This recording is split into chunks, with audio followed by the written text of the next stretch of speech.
Hi, everybody. Welcome. It's hard to believe it's our sixth one of these. It seems like we just started them the other day, but this is our sixth Scranton Isolation Informance. We started it in order to find ways to keep not only our students, our alumni, our faculty, staff, even our audiences in our local community engaged in just keeping their interest in music a little fed. And it's a little bit like sneaking around and listening like a spy to conversations between artists over dinner or something. It's not a master class, it's not a clinic, it's not a performance, it's not an interview, it's all of those things wrapped into one. I'm Cheryl Boga, I'm conductor and director of performance music at the University of Scranton, and I'm just the technology facilitator here, which things have gone downhill when I'm the technology facilitator. But I'd like to introduce our hosts for this evening. Hannah, would you like to introduce yourself? Hi, my name is Hannah Kaiser. I am a current sophomore at the University of Scranton studying psychology and counseling. I'm also a soprano in the University of Scranton Performance Music Choir. My favorite performance being O Magnum Mysterium, which we performed in 2018 for our Noel Night concert. Cool. And one of our alums, because he fits the bill for this one, Dr. Doug Jones of the Society of Jesus is coming to us from Loyola, Chicago right now, but he'll be on his way any day now to his next assignment at Fordham University. And he's a 2010 graduate of the University of Scranton, did his doctorate at Rutgers, did a Fulbright in dangerous places, is a scholar. I'm going to let him tell you what he does because I'm going to goof it all up. Go ahead, Doug. And he also plays organ and trombone and sings. Go ahead, Doug. Okay, your bio is very spot on. Thank you very much. As Cheryl said, I'm Doug Jones. I'm a Jesuit, not yet a priest, even though I'm wearing the shirt, studying to be a priest in our fairly long formation process. I am from the Scranton area originally, not far away, and came to the U, studied political science, international studies, as well as philosophy. And as Boga said, I found three things, maybe three loves at the university. One was music, where I spent a ton of time singing in the choirs, playing in the band and jazz band, and a little bit of organ, as Boga mentioned. Also, I loved our organ concerts. It's sad for me that we can't actually do this in Houlihan with the Austin organ, but this is really the next best thing. And the second one is political science and Middle Eastern politics in particular, which is what I study. So I got to do a semester abroad in Jordan, and then later went back, as Cheryl mentioned, when I was in grad school. And I've gotten to go back twice, actually, as a Jesuit. I was in Lebanon for 4 months working with Syrian refugees, and then last year I was in Egypt for a summer working at a cultural center. And the third thing was the Society of Jesus itself. And I really fell in love with what the Jesuits do, the spirituality, with the fact that they're Jesuits in all over the world, in just about every country, doing just about everything, even though we're mostly in education and most known for education. But although it took me a few years to actually join and find my vocation, but I'm super happy I did. And I'm about halfway through the formation process between our philosophy studies and then a period of working for a few years where I'm doing a postdoctoral kind of gig at Fordham University, which I'm really excited to start. I feel like I knew you were a Jesuit before you did, maybe. Probably. That happens a lot. Yeah. And Hannah she needs a little bit of sympathy because she was really looking forward to doing the cat duet with Emma. And the day that everything got closed down, the recital would have been that night. So hopefully in the fall, we'll get to hear that at the next recital, or maybe we'll have them record it and we'll broadcast it at some point on our Facebook page, which would be very cool. Our guest tonight has become a very good friend of performance music at the University of Scranton and a very good friend of our organ. If you're a regular audience member here, you know that David Ball and our Austin 301 have a very special simpatico. So I turned to David and Fred Homan. The two of them seem to have just an interaction. The organ likes them somehow. They understand it and it understands them. And I turn to them all the time for finding artists. So a few years ago, when I said to David, okay, who's next? Who do you want to hear on this organ? He, of course, corrected me that he wasn't going to hear it. And then said, oh, Alex Pattavina. And he started telling me all about Alex. And Alex came, and it was the day before Mother's Day, because I remember he spent Mother's Day with my mother and my mother-in-law and the whole extended family. And it was just a delight to have with us. But Alex he's in his, I think are you going to be graduating later this month, Alex? Yeah, about a week. Yeah, he'll be graduating for the second time from the Juilliard School next week. He's been a student of Paul Jacobs. He earned his bachelor's degree in organ performance there year before last, and now he's finishing up his master's. He's the director of music at the Church of St. Agnes in New York City. In September, he was awarded first place in the Schweitzer Organ Festival. That's a big thing. That's a really big thing. Did you hear me clapping from here? I hope. He's received in the past first place in the L. Cameron Johnson competition. He received the Ruth and Paul Mann Scholarship from the Lutheran Seminary in Chicago.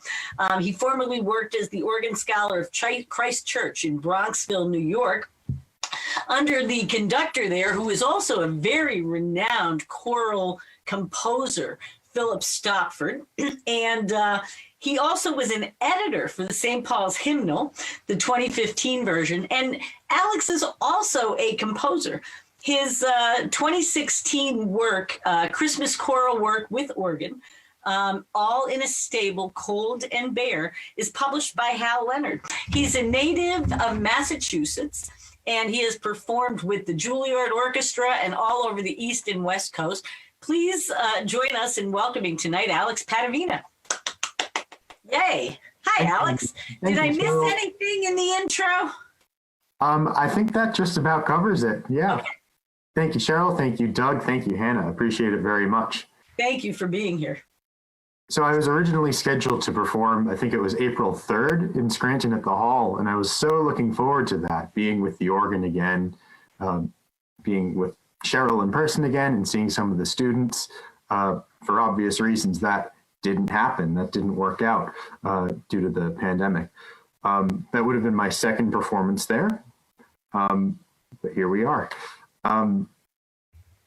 So just a little bit about me. As Cheryl mentioned, I just did finished the master's program at Juilliard. Graduation's in about a week, with the amazing Paul Jacobs. He was my teacher for 6 years now, and what an amazing 6 years those were working with him. A lot of people ask me what got me into the organ, because it's not exactly an instrument that you find, in the school band or in people's houses. And so I'll try to answer it somewhat simply. I had a great opportunity in middle school. I went to what's now called St. Paul's Choir School in Cambridge, Massachusetts, where I was really introduced to the organ, to sacred music, and to music being done seriously in the first place, which was a blast. It was completely life-changing, and it's the reason where I am today. At the choir school, we sang Mass every day, including Sundays, well, every weekday and Sundays, and the organ accompanied us. I found the organ so incredibly captivating and distracting, frankly. Instead of looking at the conductor, I would look at the organ, look at the pipes, look at the console, the keys, the stops, everything. And I'd get in trouble because of that. So I just knew I was so impressed with the sounds it made, the music that was written for the organ, the possibilities of improvising on the organ, all sorts of things were so captivating. I just knew it was for me. So I started lessons in the 6th grade, did piano before that, continued in high school, got my first church job in high school, practiced hard and ended up going to Juilliard, and I guess here I am today. In addition to my, I guess now completed studies, I've been working at St. Agnes as the director of music. I work with the choir there and provide music for 6 masses each weekend. By the way, if you have any questions through Facebook, feel free to write those in, or if you, Doug, Hannah, or Cheryl need me to clarify something, or if I cut out, or if you have questions, feel free to chime on in. Okay. I'm really interested because I never asked any of you this. Not you, not Dan, not David. You know, auditioning for Juilliard, I know that whole thing. I did some grad study there. My son went there. But when you're an organist, you're not bringing your own instrument with you. That I can't even imagine what that must feel like. How does that work? Do you get time to get used to that organ? What goes on there? Yeah, exactly. So at each of the, that's a great question and a great challenge, a great blessing and curse of the organ. You know, since each church or concert hall, each venue has, if it has an organ in the first place, they're all extremely different from one another. You know, for instance, the one at the hall in Scranton is nothing like the organ in the hall at Juilliard. And it's not that one's better than the other or anything like that. They're just, you know, apples and oranges of organs, if that makes sense. So you have to spend a lot of time getting to know an instrument, whether it's for a concert, for an audition or something else. So at my church, for example, I'm on that organ, not now at the moment, but I'm almost always on that organ all the time, so I know it very well. I know its quirks, its ins and outs. But when I'm performing somewhere else, I need to get to know that organ because of all the differences between instruments. And so that might take, you know, several hours to get to know as I'm, you know, working with the music that I already know, adapting it for the specific venue. As far as auditions go, though, you usually have very little time to get to know the organ. And fortunately, the teachers, when you are auditioning, are understanding of that. They don't expect you to, in an hour or two, in that time, to get to know that organ particularly well.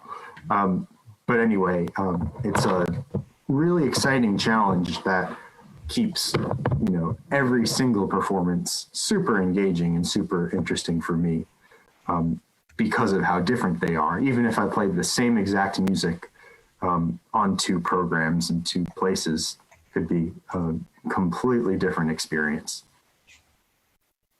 So let's see. Can I ask a quick follow-up? Sure thing. So actually, Cheryl stole one of my questions, which is fine. It was I like the question. You talk about differences between organs, but then there's you, and you're the same, going from instrument to instrument. Would you say that organists develop a style or a voice or something like that makes Alex Pattavina's playing unique, you know, even among different instruments? And if so, how do you develop that, or what does that look like? Yeah. In some ways, it's no different than any other instrumentalists. You know, we all have our own ways we interpret pieces, you know, tendencies to take time in certain places and tendencies to phrase things certain ways. So in that way, organists are not really so different from other musicians. What we have on top of that is each organ, you know, you turn it on, you play a key, nothing happens, because before any sound comes out, you have to choose which sounds you'd like by pressing certain stops down or pulling them out, depending on the instrument. And so a piece can sound completely different because of the sounds you're using on a given organ. So you have that variable, you have the variable of your phrasing and just musical interpretation in general, if that makes sense. And so all of these are necessary components of every organist style. And I guess I don't know, I'd have a hard time maybe describing my own musical style, but I do have a video that I'll share with you in a little bit, so maybe you can take away your own conclusions. Yeah. It's interesting because like I remember the graduation that Wynton Marsalis was here, and everybody wanted to play his, Raha trumpet or Raja, and he passed it down the aisle. He played on anybody's trumpet that was handed to him, and he still sounded like Wynton. And if you closed your eyes, you still would have Wynton. That was like Wynton playing on a Bach Strat, and there's Wynton playing on a jet tone with a Getzen, and there's Wynton on a Bundy 9th grade special. So that's a great question, Doug. Hannah, I think you had a question you were starting. Yeah.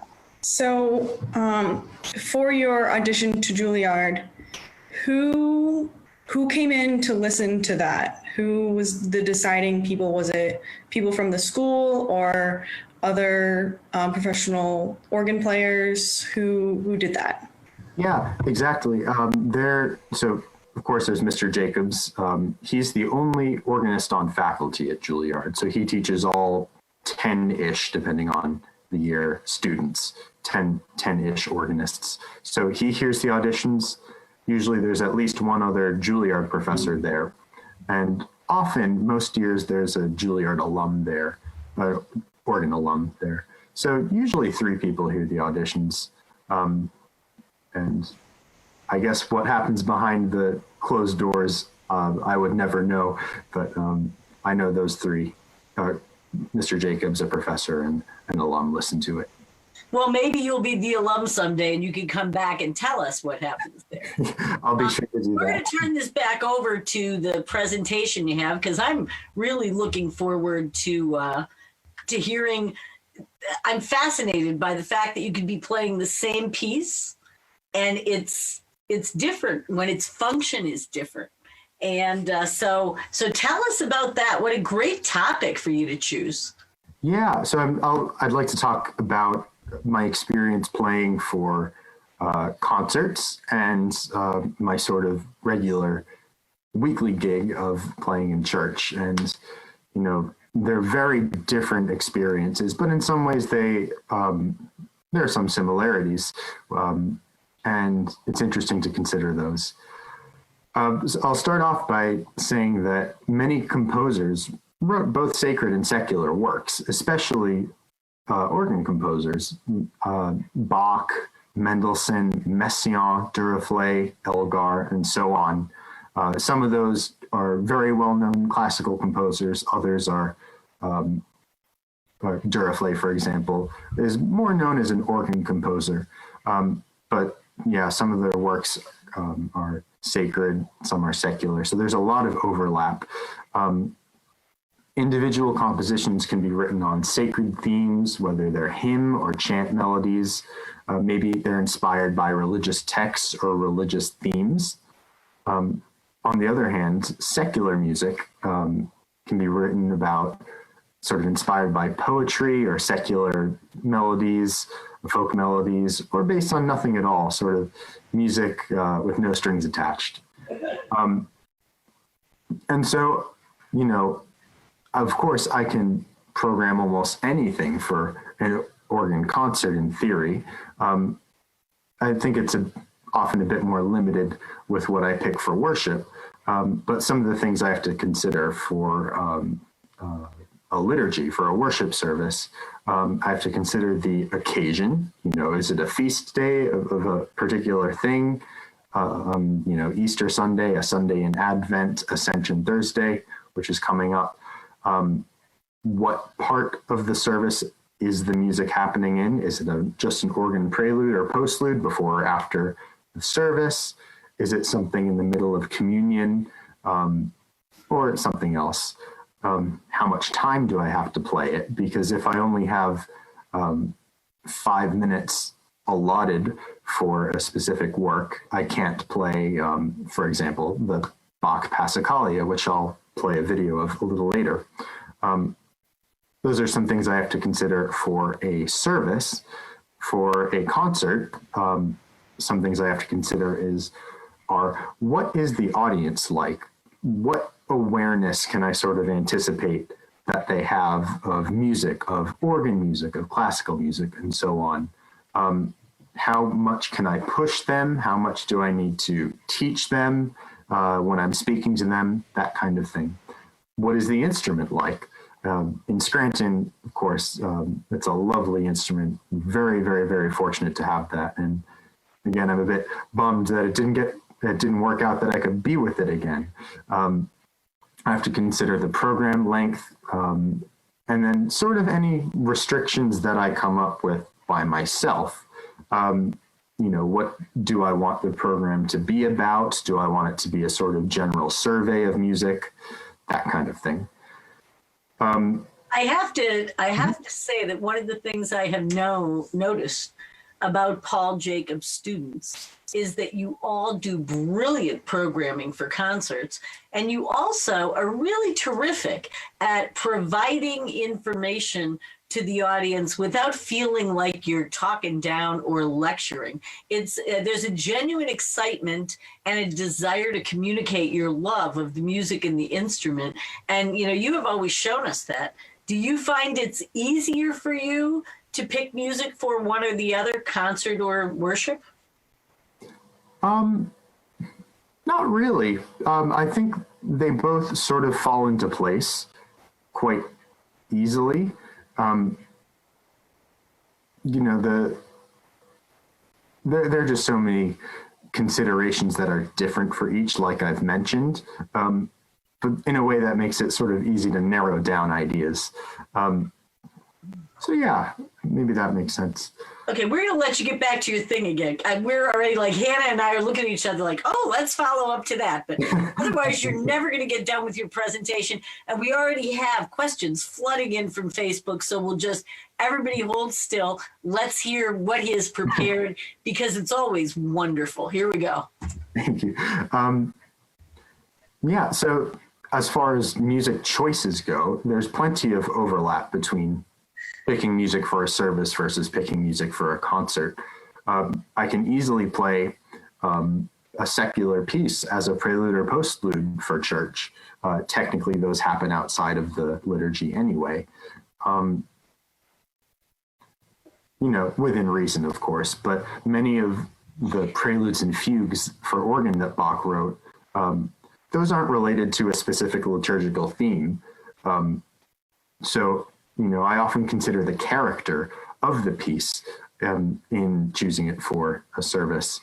And of course, I can also pick a sacred work for a concert.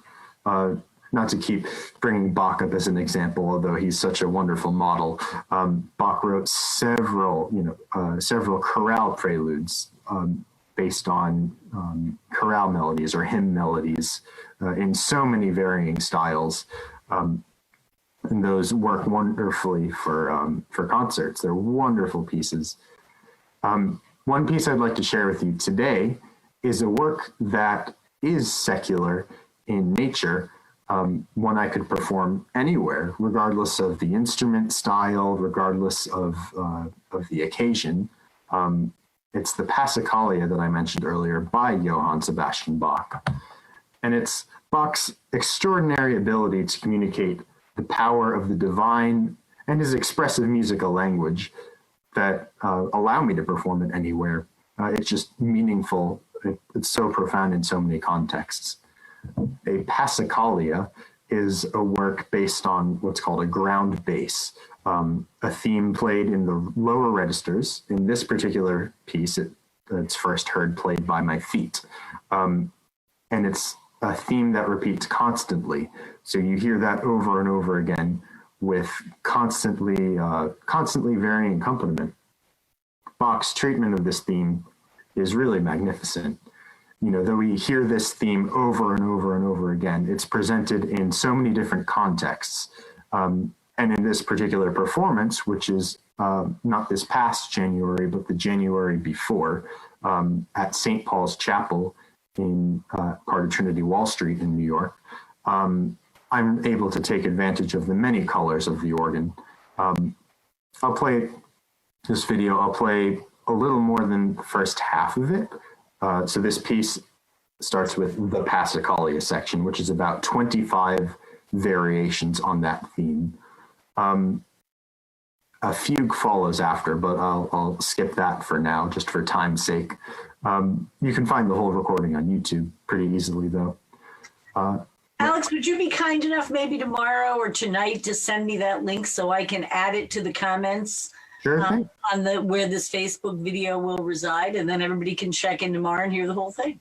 Sure thing, yeah. Okay, now we find out if the tech run, if we did our job. Go ahead, go for it, Alex. Let's see, okay.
wonderful.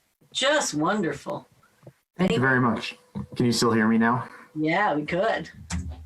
Thank you. All the tech stuff's working. Good. Yeah, so that Passacaglia, absolutely one of my favorite pieces to listen to play. It's something I can play as a prelude for a festive liturgy, even despite its minor key, its solemn character, or something to open or even close a concert. So anyway, so in church, it's not just me making the music. For the two primary masses, I also play with the choir. We have a small choir at church of 4 singers, 4 professional singers, who are such a joy to work with. I really miss being able to work with them now. So in contrast with performing solo for concerts, which is most of what I do as far as concerts go, I'm often performing with other singers in church. So working with the choir is a collaborative effort. Even though I'm the one conducting them or accompanying them, teamwork is essential to making us sound good and to performing our liturgical role. The singers always have some constructive input when interpreting a piece, and there's often a fascinating negotiation, if you will, between the fulfillment of a musical vision within a piece and practical considerations such as their breathing, their dynamics, which is volume, their singing volume, tempo changes or speed changes. And so, you know, there's a lot of working together to achieve better musical goal. So while the setup and nature of concerts and church music are very different, which I've talked about, they do share some similarities in terms of their goals. In worship, music is one of many offerings to God, but it also serves a sort of secondary purpose. Not that it necessarily makes sense to prioritize musical priorities necessarily, but one of those alternative goals is to elucidate the word of God to the faithful. And music has really an extraordinary capability of doing just that. Likewise, in concert, my goal is to communicate, firstly, what a piece of music has to say. I always make sure, you know, the pieces that I do perform in the concert, I really, truly believe are worth hearing.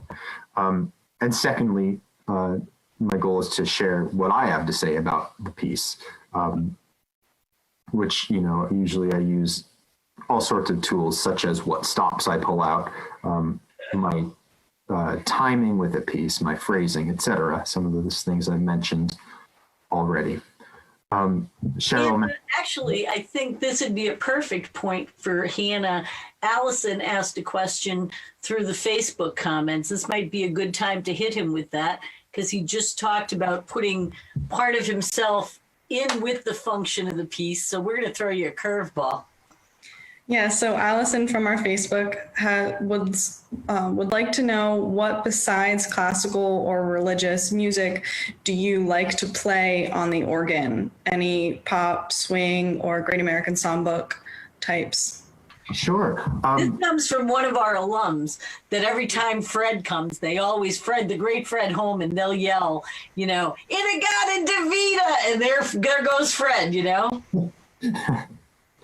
Yeah. So, you know, I love classical music. That's the music I fell in love with. That's what I feel I do best. That's most of what I do.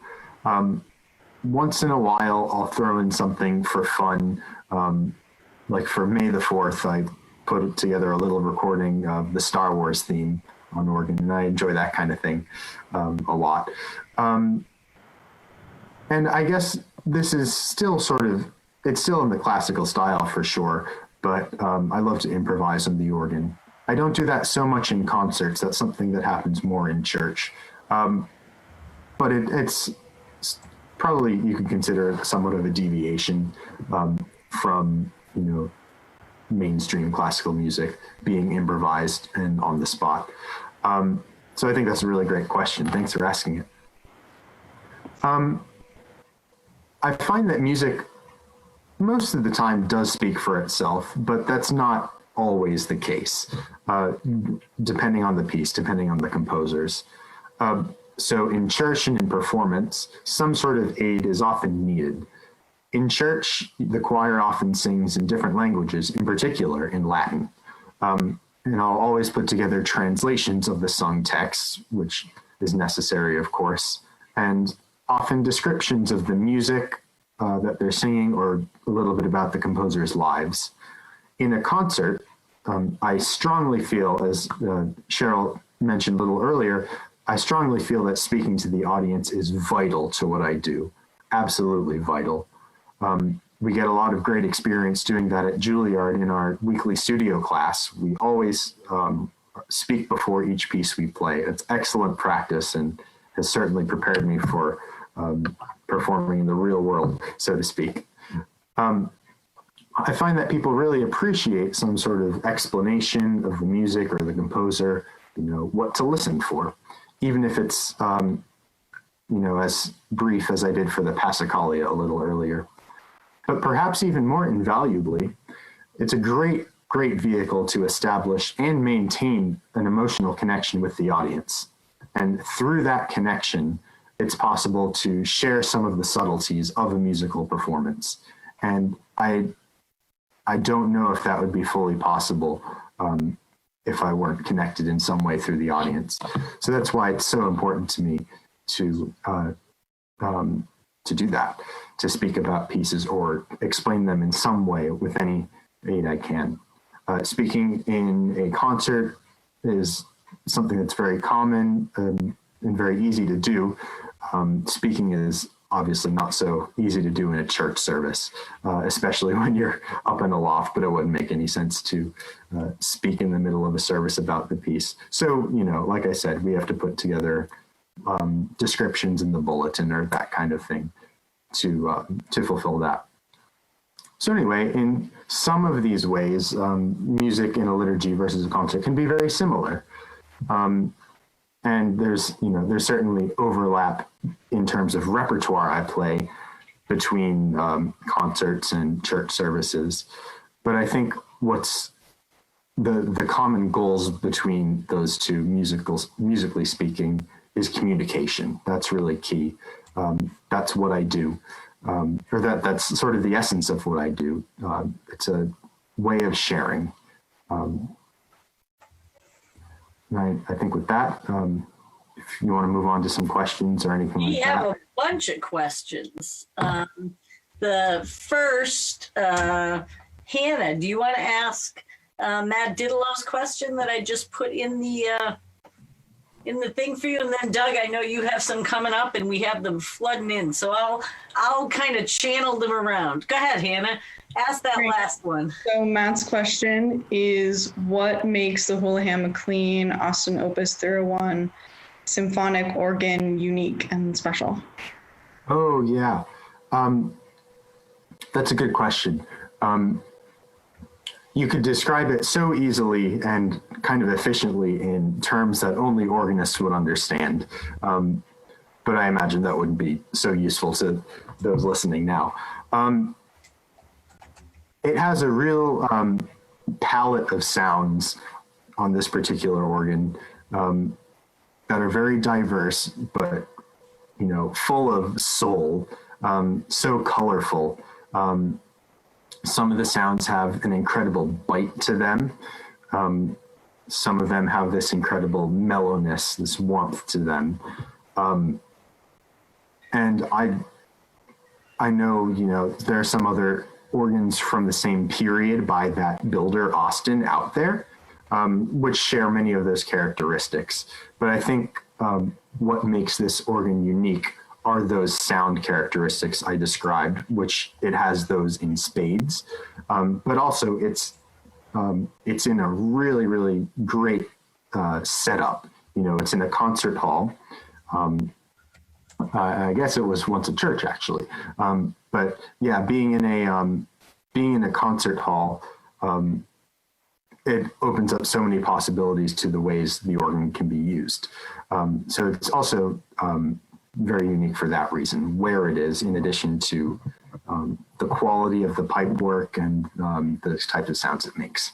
It's also interesting because during the years that was a church, long before we bought it and turned it into a concert hall. When we bought it, the organ had been silent for many, many years, and it needed a complete rebuild. And I know we had talked about this, but in the years that it was used for worship, Alex, I don't know if I ever told you this, there was another organ that was down on the floor, that's what they used for worship. Because for the most part, during the years that this organ wasn't broken, it was put in there in order to bring the sounds of a symphony orchestra to towns before the interstate, when it wasn't easy. You know, people in Scranton never had an opportunity in 1918 to hear a symphony orchestra. So the congregation saved their pennies and for many, many years, and put this instrument in, but they did not use it for congregational singing because it was overpowering, because it was such a large instrument. So what they would do is they would use the smaller organ that was on the floor for their worship services and congregational singing. And then afterwards, they would all go downstairs to the area which is now our rehearsal rooms. And they would have a potluck meal. Everybody would bring something, and the visiting organist would come trucking in with all his music. And then in the afternoon, they'd all go upstairs, and people from the community would join them for a concert of symphonic music. Doug, do you want to ask the question for Matt Didelow's dad? Yeah, I think it's a nice segue from we're talking a little bit about the characteristics of the Austin organ and what makes it unique. And Matt Didelow's dad would like to know if you could give rookies a little bit of an Organ for Dummies synopsis of how exactly an organ produces music and what some of these, the words you're using and everything, what those mean. Sure thing. So the way I interact with the organ is at the console. That's where the keys are. That's where all of the buttons, all of the stops are. A stop is a thing you press, you pull out or you press it depending on the way the organ's built, which controls a set of pipes, whether it's something that sounds like a flute, a trumpet, an oboe, clarinet, a string instrument, or something else altogether. And you have keyboards and a pedal board for the feet, a keyboard for the feet, essentially. All these ways to press things and make music out of. Simplest way to explain it is that when you press a key down, there's an electrical connection from that point. In most cases, there are exceptions where that's done with a mechanical action. But there's an electric connection that makes its way through some sort of electrical relay that processes which stops are on, which stops are off, which note you're playing, etc., and goes from key relay into the wind supply. On the wind supply are essentially the pipes laid out in order by the type of stop it is. Again, clarinet, trumpet, oboe, whatever you have. For each key on the organ and for each note on the keyboard, there's a pipe. So 61 notes on most organ keyboards, this organ included. For a flute stop, 61 pipes for each note.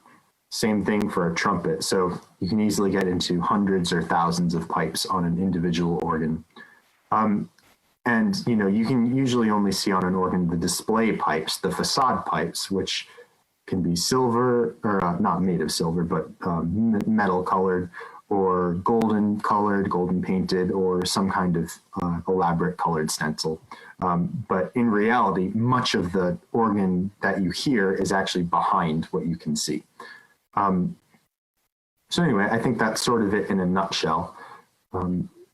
It's either, most cases today, there's an electric connection from pipe eventually, from key to pipe eventually, with plenty of things in the middle, or a mechanical connection in many cases as well.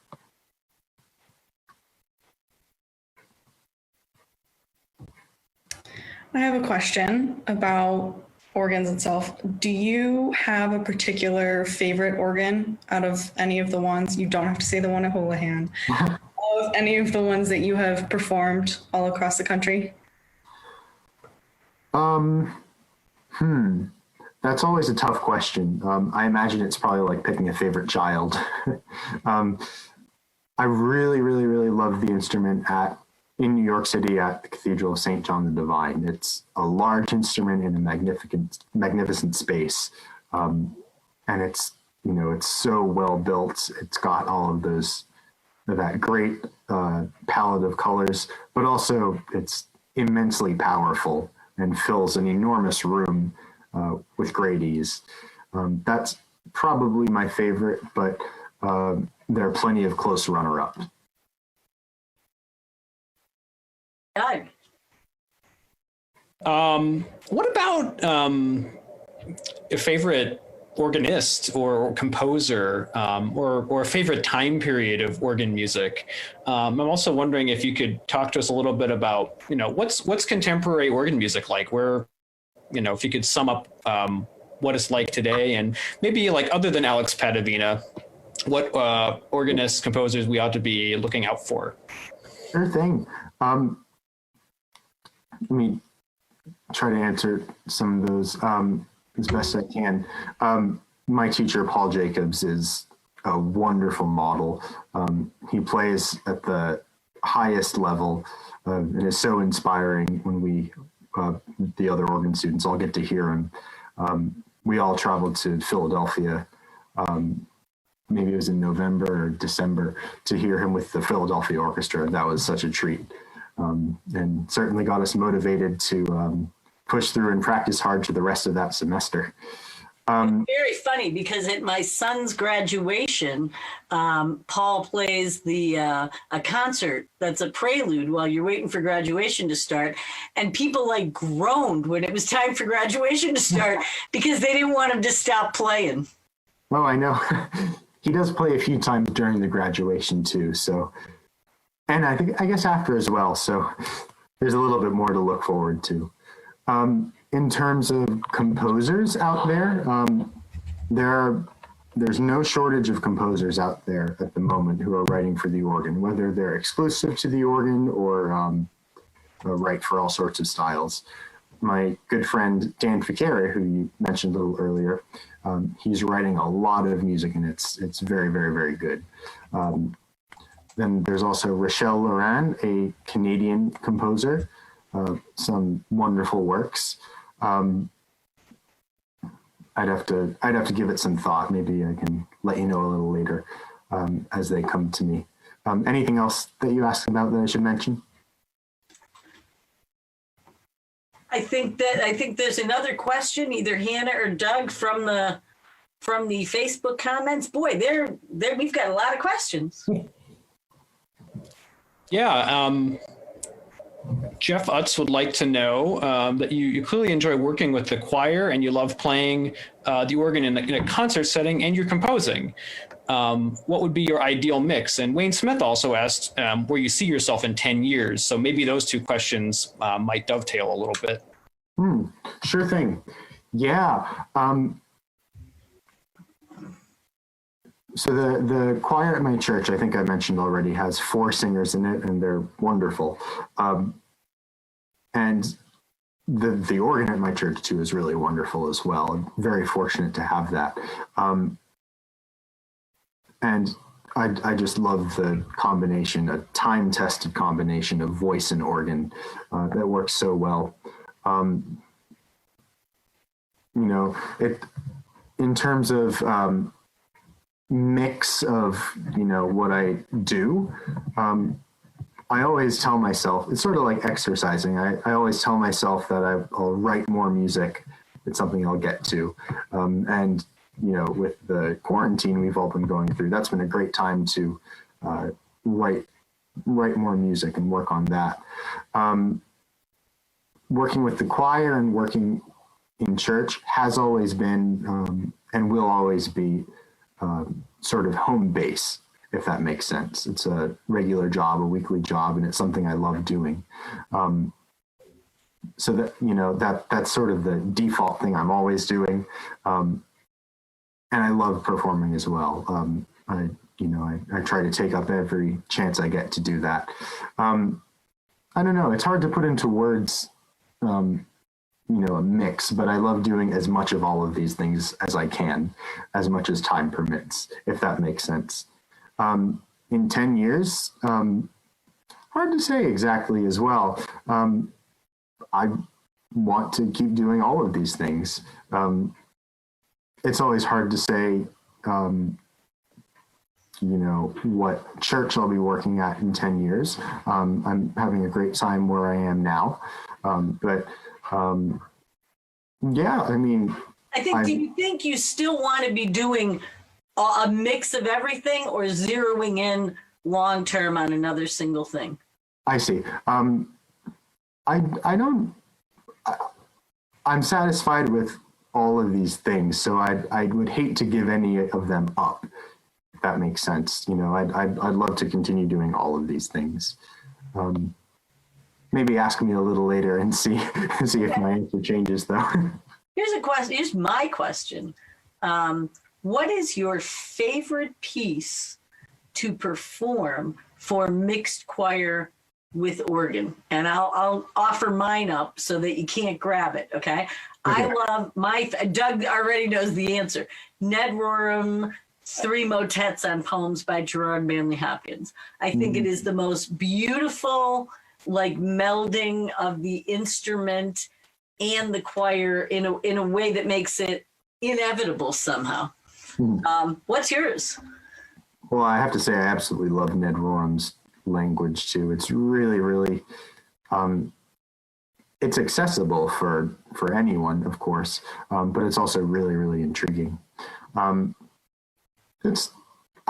think my favorite piece, I can never decide, to be honest, but one piece that I always enjoy coming back to for choir and organ is a mass setting.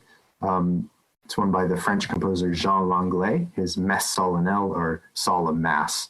It's really terrific and has, it was originally written to have a choir and small organ in sort of alternation with a larger organ. And the larger organ kind of always comes in and interrupts the choir's phrases in a really crashing, exciting way. I think it's really terrific. Cool. I will have to check that out. I don't know that piece. Yeah, I'll send it along. Can I ask something quick? Oh yeah, we have about 18 minutes. All right, my question won't take 18 minutes. So you were talking a bit about your career and the different things that you do. I noticed, from your recent working that you worked at Christ Church in Bronxville, which is an Episcopal church. You're currently at St. Agnes, and you went to St. Paul's. Can you talk a little bit about different denominations within Christianity and the different approaches to sacred music? Let's be honest. Sometimes you hear people say, for instance, like Catholics can't do good liturgical music, where they hold up other denominations, and rightly so. They have very strong sacred music backgrounds. But maybe could you talk about the different experiences working with different denominations? Sure thing. I've only had positions at Catholic and Episcopal churches. I forget if I mentioned, but St. Agnes, where I am now, is a Catholic church, and Christ Church, which you just mentioned in Bronxville, is an Episcopal church. So considering all these denominations' musical heritage, organists have a sort of responsibility to uphold these in many ways. Where I am now, we're doing a lot of polyphony from the Renaissance with the choir, and Gregorian chant, which is the Catholic Church's musical heritage. And it's something that the church takes great pride in. With the Episcopal church that I was in, I guess I worked for 2 of them. There's, of course, a wonderful English choral tradition from which the Episcopal Church borrows that legacy essentially and has an extraordinary legacy in America of its own. And so there's a lot of overlap as well between these denominations. I can remember many times when in Christchurch, for example, we would do choral music from the Renaissance that was written by Catholic composers like Victoria, actually a priest, and some plain song or Gregorian chant with that choir. And with St. Agnes, we'll do plenty of music out of the Anglican choral tradition as well. So yeah, there's a lot of overlap there as well. Hannah, do you have a question? Yeah, so I have a question just as a current student myself. Do you have any advice for current or aspiring students looking to go into a college education of music? Sure, yeah. Don't do it! I mean, I'm very happy with what I did, everything I did. And I'm sorry. I should not have blurted that out. My son, of course, has zero income because the clubs are closed, the concert halls are closed. Right now, freelancers are just they're in it, Sorry about that outburst. Yeah, it's very hard for me to speak about non-organists, other musicians, what to do. Because organists do have an advantage of lots of church jobs at their disposal. And that's not the case with other instrumentalists, except for maybe singers, which also have access to church jobs potentially. But I would say if it's something you love, you have to work very hard at it and spend a lot of time on it. That's really the way to do it, if you ask me, anyway. And then go ahead. Sorry. To that, if someone who was, say, they were a very good pianist, would you, and they came to you for advice, would you possibly point them in the direction of organ, knowing that they had a good piano background? Or yeah, I think, and I've known some pianists who've sort of made the jump from the piano to the organ, or learning the organ in addition to maintaining the piano. And yeah, it's something. It's not easy. You can't just jump onto an organ and it works and you're good at it suddenly. It's something that takes a lot of time, and it's like learning another instrument. Even the mechanics of the keyboard are often very similar. But yeah, it's certainly something that's doable. We have a very good point for everybody listening. One of our alums made a comment on the Facebook stream that is on the money. And that is, he's actually an attorney who does a lot of music industry work. Mm. And he said, write, and then write some more, because keep your publishing, because it's the single recurring, consistent, renewable income stream in music right now.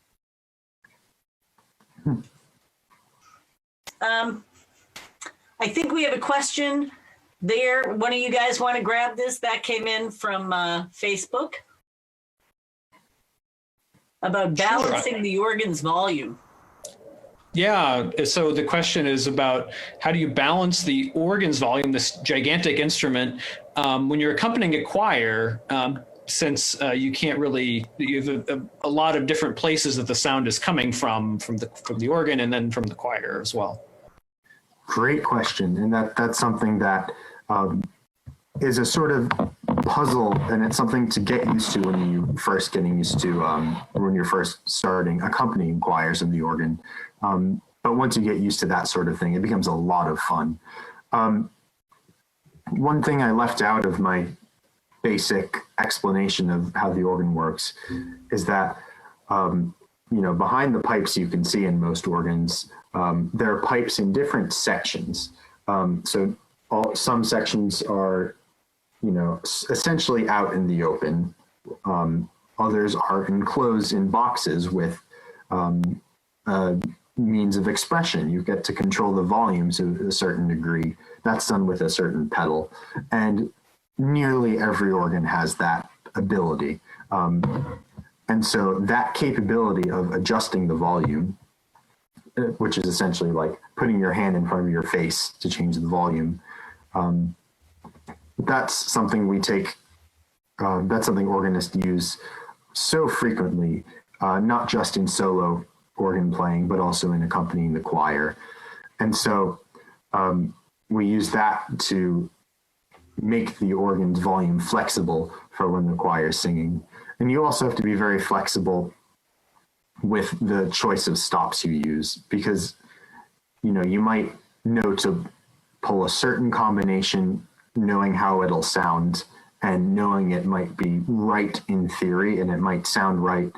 But when you get the choir singing along with you, that might not quite balance as you expected it. So you need to be able to, take stops off or change on the fly, and be very flexible to adapt to how the choir is singing. But yeah, normally you have to be pretty sparing in accompanying a choir in terms of using different sounds. And that's for us, when we work with choir and organ, that's where I find we're very fortunate because we have the amazing Tim Smith at Covenant Presbyterian Church a block away.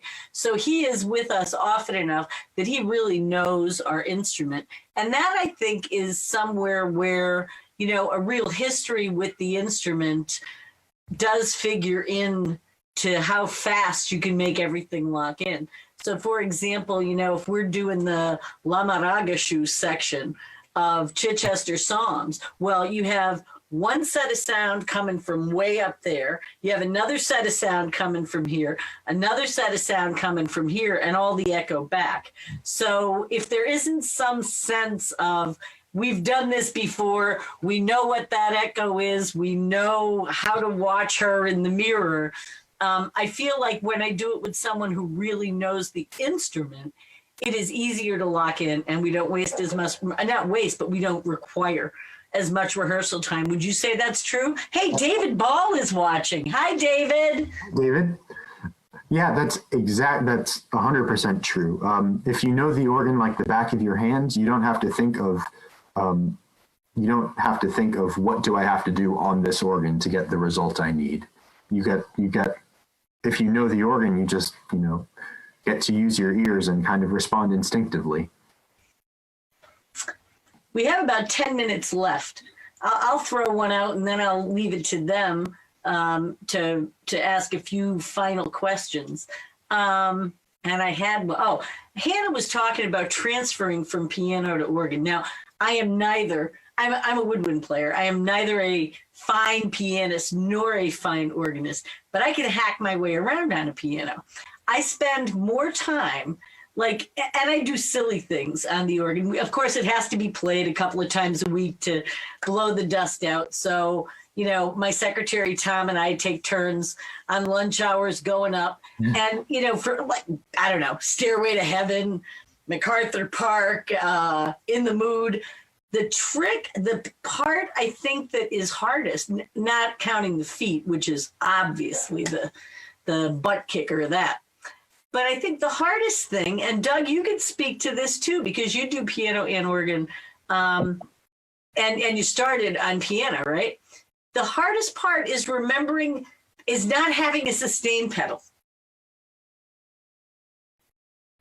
So how do you, when you go back and forth between piano and organ, how do you adapt to the fact that you do not have, any way of when your finger comes up, the sound stops? That to me is the big hurdle. Yeah, to be honest, that's something that feels like second nature to me. I would never, especially having been around many, many, many Juilliard pianists, I have no business calling myself a pianist, but I still play whether with the choir rehearsals or just for fun on my own, or once in a while in some sort of different context. But yeah, I feel like I can jump on a piano and not really think about using the sustain pedal, and I just, it just happens. Yeah, when you press a key on the organ, it doesn't matter if you press it really hard or really softly. It's going to sound the same volume regardless, because when you press the key, a pallet pulls down under the pipe, allowing wind in, and it doesn't allow variable amounts of wind in. It allows sort of on or off positions, and the pipe always speaks the same volume. Each pipe always speaks the same volume, regardless of how hard you press the key. And you get used to that. You get used to all sorts of hand tricks you can use to make a really good legato sensation by, slightly overlapping some notes. That works really well. And in many cases, the acoustic of the room can help as well. But yeah, what this is. We had an alum that suggested shoving a matchbook between the keys like on a Hammond. I would not recommend that for those of you following along on the Facebook comments. What that would cost to fix the action on that organ keyboard would be coming out of your head. Yeah, can't say I've tried that. Yeah. Hannah, Doug?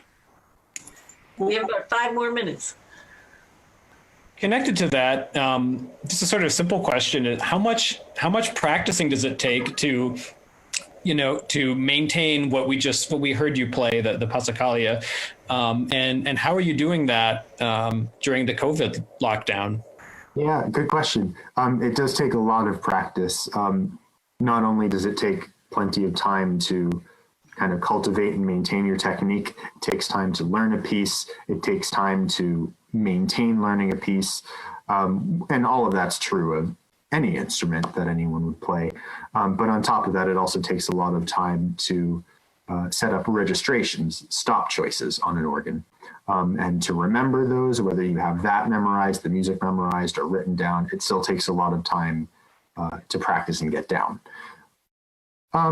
At the moment, I'm very fortunate because right across the street from my house is a church where the rector there has been very nice to me and allowed me use of that organ really whenever I want during this lockdown. I'm very grateful and very fortunate to have that access.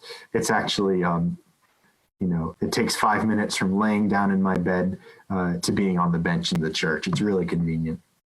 And so I get to work there. I get to practice there very frequently and, maintain my technique and work on new pieces. Hannah, do you have one more? And then Alex, do you have something else you'd like to play for us before we call it a night? If we're limited on time, I don't have a short piece. Do you have one that could pique our interest and then we'll post it? We'll post the link. Just a little bit of it? Yeah, let's get a question from Hannah first. And then I'll do that. We'll cut to a teaser that'll make them come back tomorrow. Before we do that, I want to thank we have a lot of alumni watching, and I know Doug knows this. I don't know if Hannah and Alex know this. Our instrument, the rebuild of that instrument, it took me 25 years to find a donor, and it was an anonymous angel donor that I am ever grateful for. It was an amount of money that was inconceivable to me, and it took 2.5 years to rebuild it. And my challenge, of course, is how do we keep it from they're expensive to maintain. Mm-hmm. Organs are very the care and feeding of an organ is no little bit of chump change. And many of the people that are viewing this tonight on Facebook are people who so generously have donated over the, 10, 11, 12, 13 or 14 years now since we completed this rebuild to enable us to maintain this instrument in impeccable condition. And so all of you who are out there listening, I thank you very much. If you're an alum that's viewing this who has not donated or wants to donate again or gets a winning lottery ticket tomorrow, let us know, because I am I'm no spring chicken. and I'm trying to ensure the future of this instrument so that it never has to fall into disrepair again. Because when these guys, when Alex or Greg Zellick or Fred Holman or Tom Murray or David Ball or Dan Ficcari, Tim, Linda Hauk, anytime they play it, I recognize that it's a heavy responsibility on us to make sure this instrument is taken care of. So you can go to scranton.edu/givemusic at any time, and even $1, because if 1,000 people each give $1, it's $1,000, and it takes about $5,000 a year to maintain the organ and the 2 concert hall pianos. So anybody who at some point, it's found money, send some of it our way. Hannah, question. Yes, so my question is for the, with practicing, something I noticed in the piece you played for us is you didn't have any music. Is that a personal preference that you memorize everything, or is that something that's required, or how does that work? I would say I memorize most everything. I use a score occasionally. But yeah, it's a personal preference. I feel like I know a piece best when I don't need to look at a score, and I can best say what I have to. I also really wanted to say it's so admirable to consider, being after restoring an organ for 25 years, like you said. That sort of persistence is something that means a lot to me and all of my friends and colleagues who hear of what you've done. That's so important. And if there were just a handful of people with that ambition that recognize that responsibility over the country, the organ in general would be in really good shape, and a lot of people would be able to be exposed to this wonderful repertoire. So thank you for that. I think it was, it was not always easy. There were sometimes knockdown, drag-out fights. There were times that could get very discouraging. And of course, I'm not an organist. So I had to get, I had so much help from so many people. Fred Holman just has been, an incredible resource to me. But I think anytime I was like, oh, the hell with this, because there were times it's like, I'm done, I thought about the members of that congregation in the early 1900s that didn't have a spare cent, but they made a spare cent and saved for years. And the day we dedicated it, people who were children and remembered their grandparents talking about it, about how this congregation scrimped and saved. So there would be a concert instrument here. And I mean, how can you not, honor the sacrifice they made? They had never gotten the money. They prepared many ranks, but had never been able to complete them.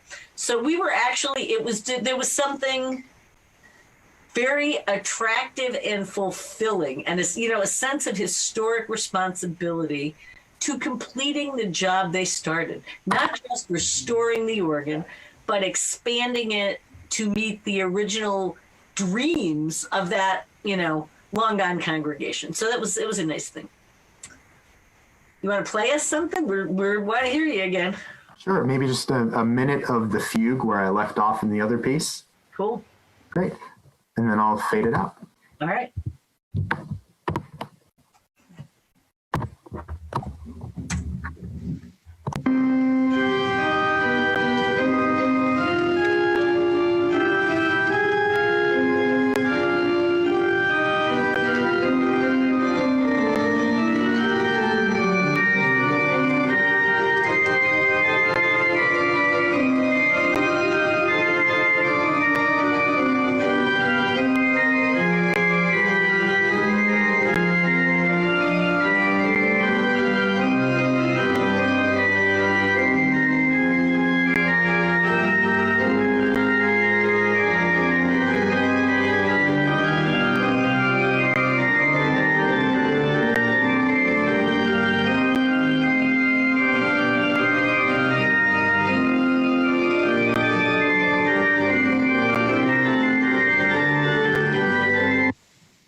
Great.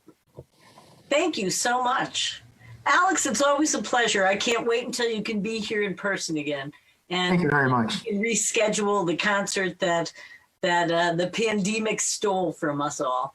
And I look forward, David actually has told me he is willing to do a broadcast from out at Christ Cathedral. Do I have the? Yeah, that's right.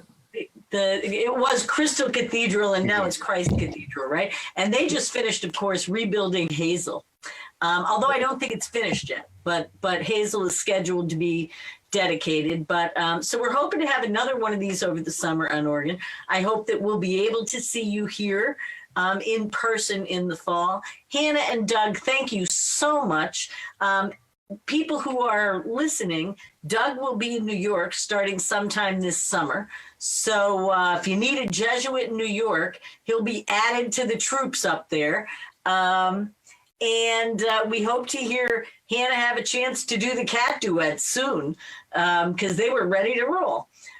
Thank you, Alex. Check our Facebook page and our website for next week's isolation informants and all the details on that. I will tell you that still to come.